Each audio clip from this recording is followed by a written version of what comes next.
Hey y'all, thanks for tuning in to another episode. This is Just Let Me Understand Emotional Neglect, whatever that looks like. And so healing from emotional neglect is oftentimes an invisible wound. And I just want to preface this episode by saying this episode is not an episode where we blame, shame, guilt, any of the people who created the emotional experiences that we dealt with in our formative years. Finding someone to blame, finding someone to put that ownness on does not negate the fact that it happened.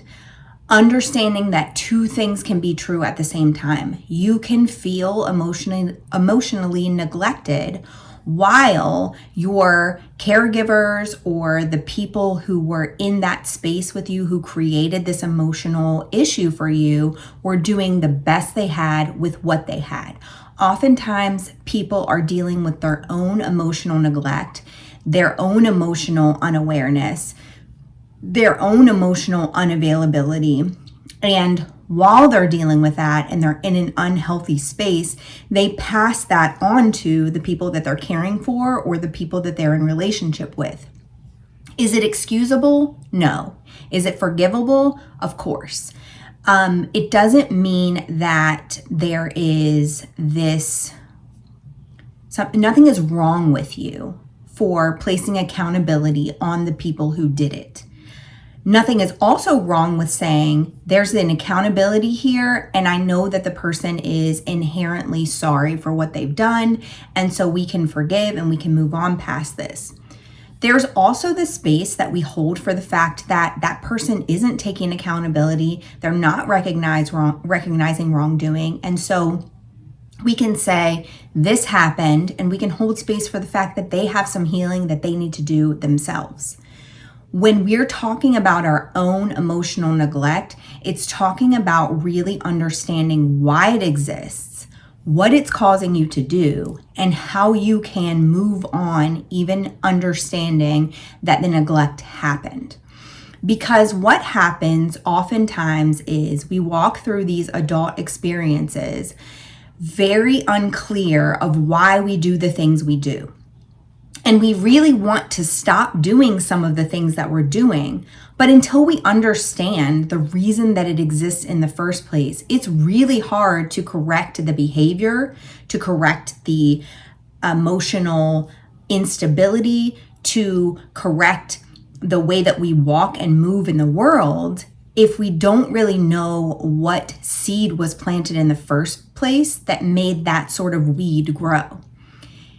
And I also want to hold space for the fact that everyone is in a growing and learning phase in every phase of life. You will constantly be pulling away the layers. You will constantly be understanding yourself and the way that you are and the why of the way that you are from the time that you become self-aware to the time that you leave this earth. You are going to be uncovering and understanding things. Doesn't mean that you have to be a constant canvas of wounding and fixing and wounding and fixing. It just means that you are preparing yourself to be on a road and a journey that uncovers truths and experiences those truths, and perhaps you embrace the way that you are because of them, or maybe it's something that you want to change and fix. Doesn't mean you're broken, doesn't mean that anything's wrong with you. It just means that you are starting to come into your ownness and knowing and understanding of who you are and how you are. And there are things that you're going to become more educated on during that process. The reason that it's in the invisible wound is because we can only understand our own experiences. We can walk around the world looking for truth and be frustrated because someone's truth isn't the same as our truth. But the reality is that truth exists for each person in the way they experience the world. And so what you get frustrated about because another person is saying, well, that's not my truth, that's not what actually happened, that is not the truth, it's because some of the pieces are missing from your perspective, because you can only operate from your own perspective. You can look at other people's perspectives, but you can't live through their perspectives. And so it's much like how I've shared this story several times, but it's much like how when I gave my oldest son the space to share his feelings about his childhood, some of the things that he experienced were from the perspective of the emotional awareness of a child. So when you did this, it affected me this way, was connected to some things that I did out of survival. So I had to do this thing. And yes, it might have affected you in a different way, but from my perspective, it was a necessity to survive. And so sometimes those two perspectives can exist in the same space, but be vastly different, even though they're experiencing the exact same point of time. And we have to understand that in order to take away the blaming and shaming piece of this. Because if we're motivated by being able to have somebody acknowledge what they've done and apologize for what they've done, then we need that in order to heal. That is the precursor to healing. But true healthy healing comes from a space of saying, no matter what they decide to do, no matter what they decide to acknowledge, believe, or what inaction or action they take, I'm still going to be aware of the way that I experienced it, be aware of the why of whatever I am experiencing as an adult existed, and be able to move on from it despite how that other person responds to the way that I'm experiencing life because of them.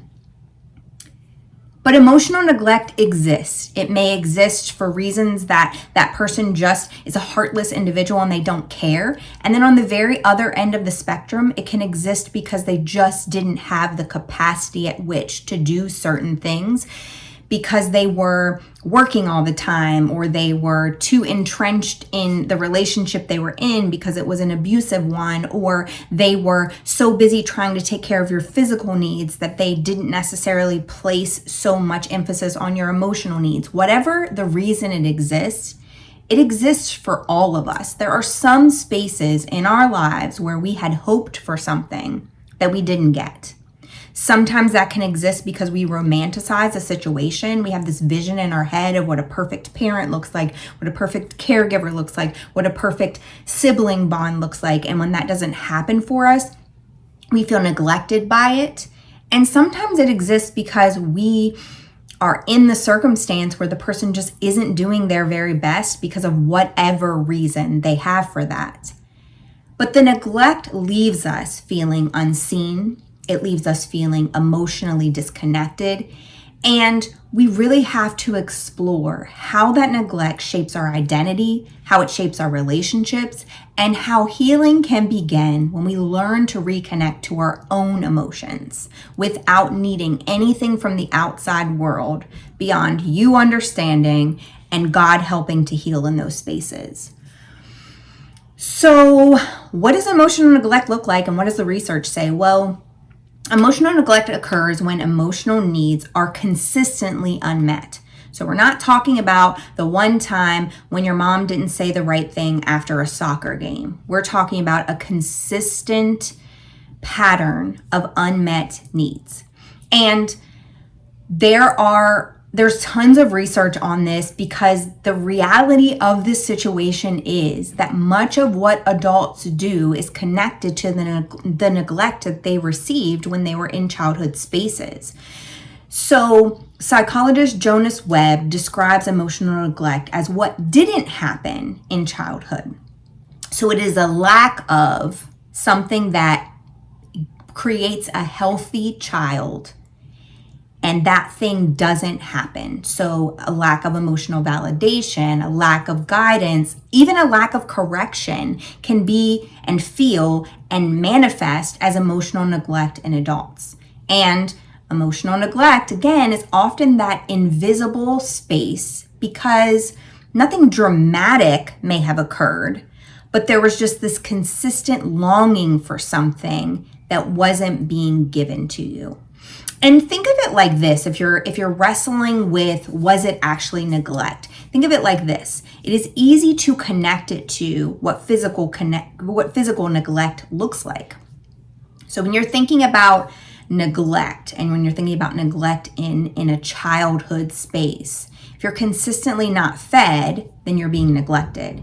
If you're consistently not clothed in a manner that your clothing fits and your shoes fit and they don't have holes in them, that's also neglect. If you're consistently not homed or housed and you're homeless and you're moving in and out of spaces, that is neglect. Now, there could be a plethora of reasons why those things are happening, but in the physical space, that is considered child neglect.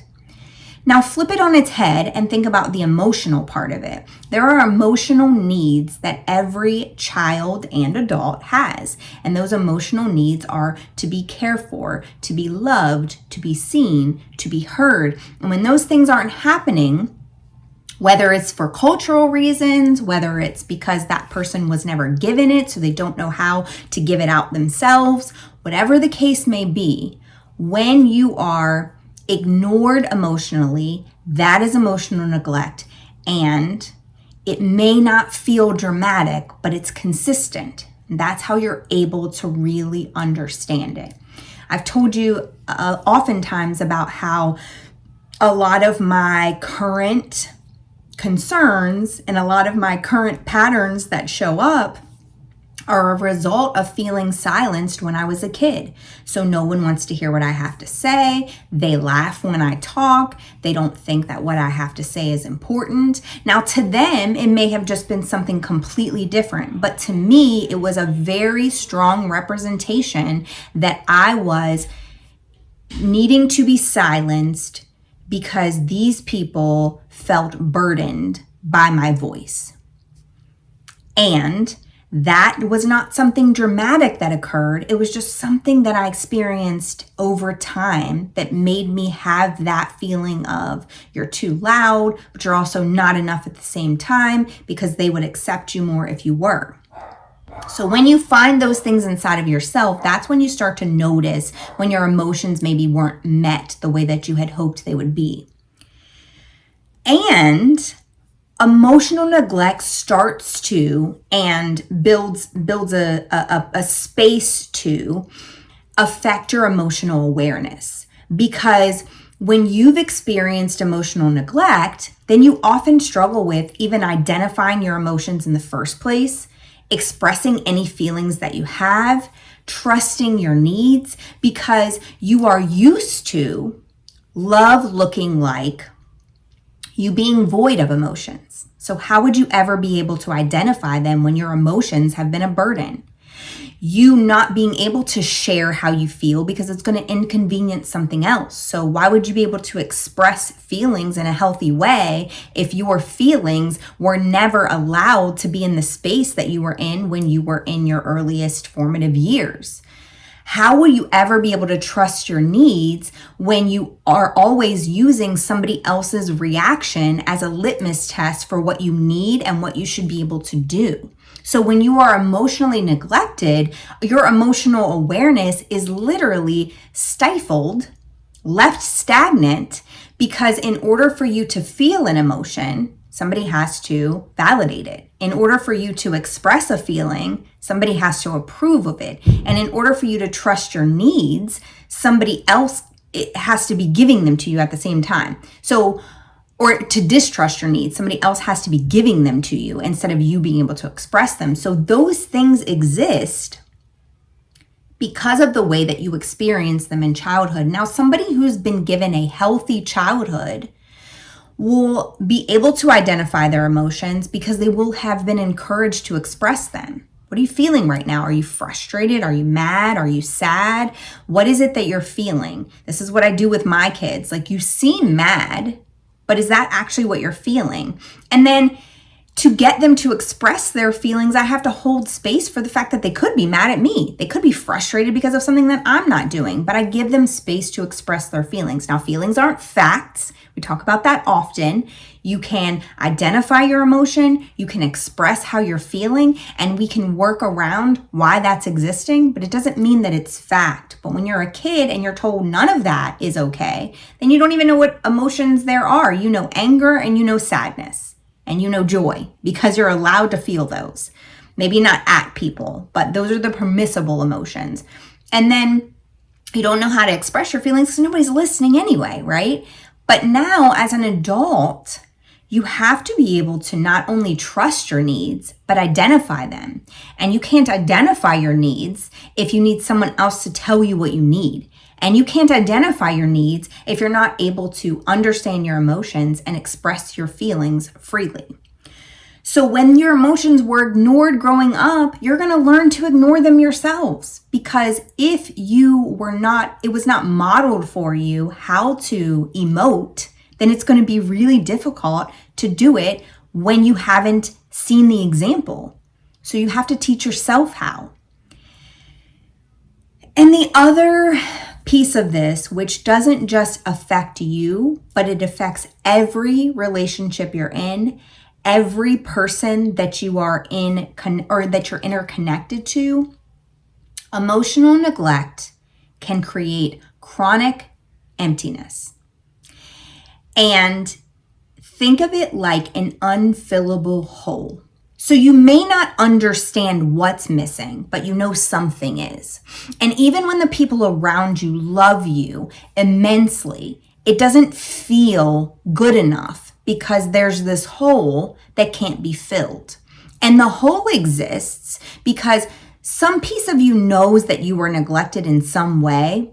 You don't understand why or how or those type of pieces if you're at that space. Some of you may be at a space where you know exactly what happened. But in either of those circumstances, there is a wounding that has created this hole that is a feeling of emptiness that you can't get back from the people in your childhood. So it's like being behind before you started, right? You can't go back into your childhood and have somebody fill that hole up with soil that is nurturing. So when the people in your space, even when those same people that neglected you in childhood come back into your adult life and maybe they're doing the right things, they can't do enough to fill up that hole because it's so deep. And the people in your space who are loving you as much as they can, the best way they know how, they can't fill up that hole because it's so deep.